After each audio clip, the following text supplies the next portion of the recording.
কিছু যুবক সাহাবায়ে রাসূলদের কথা বলবো, কিছু আল্লাহওয়ালাদের কথা বলবো, যে যারা দুনিয়াতে এখনো স্বর্ণাক্ষরে আছে। দেখুন, 3টা পুরুষ চলে গেলে আপনাকে আমাকে মনে করা কেউ থাকবে না। আমার বাবাকে আমি স্মরণ করব, আমার দাদাকে স্মরণ করব, এর উপরে গেলে পর দাদা পর্যন্ত একটু একটু নাম মনে পড়বে, কিন্তু অনুভূতি কাজ করবে না।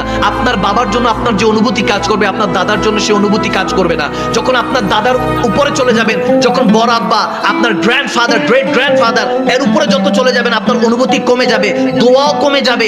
আপনার বুঝা গেল দুনিয়াতে 3 পুরুষের পর আপনার কোনো দাম নাই, আপনার কোনো নাম নাই। আওয়াজ দেয় না, ঠিক না? আপনার মূল্য তখন হবে যখন বায়েজিদ বুস্তামির মতো হবে। আপনার মূল্য তখন হবে যখন জালালউদ্দিন সুয়ুতির মতো হবে। আপনার মূল্য তখন হবে যখন জুনায়েদ আল বাগদাদির মতো হবে। আওয়াজ দেয় না, ঠিক না? আজকে 1000 বছর পেরিয়ে গিয়েছে, এখনো মানুষ তেনাদেরকে স্মরণ করে, এখনো স্মরণ করে, স্টিল স্মরণ করে।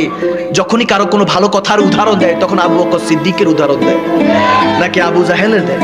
আওয়াজ দেন, আবু জাহেলের দেয়, নমরুদ ফেরাউনের দেয়, সাদ্দাতের দেয়, কারো দেয় না। কারো কথাই মানুষ স্মরণ করে না। অথচ এমনও ছিল সাদ্দাত 200 বছর লাগিয়ে বেহেশত বানিয়েছে দুনিয়াতে, তারপরে একটাবার দেখার সুযোগ হয় নাই। আল্লাহ ঢুকার আগেই মালাকুল মউত দ্বারা জান কবজ করে ফেলেছে। আপনি যতই অট্টালিকা বানিয়ে দিয়ে যাবেন, যতই পাহাড় সমান জায়গা করে দিবেন, আমি প্রায় সময় বলি 5 তলা 10 তলা, ঢাকা শহর চিটাগাংয়ে গেলে দেখি 10 তলা 20 তলা বিল্ডিং বানায় রাখছে। আমি বললাম, এত বড় বিল্ডিং বানায় লাভ কি? কোনো তলায় তো হাত পা আলাদা আলাদা থাকে না, থাকে তো এক রুমের এক বেডের একটার মধ্যে 3.5 হাত। আওয়াজ দিতেছে না? হাকিকাতান কথা বলবো, বুঝার বুঝে নেবেন, 2 2 4 মিলিয়ে নেবেন। বুঝে আসতেছে? এই কথাগুলি শুনে যান, মনোযোগ দিয়ে মহব্বত দিয়ে শুনে যান। আপনি ইবাদত করেন কিন্তু মনোযোগী নেই।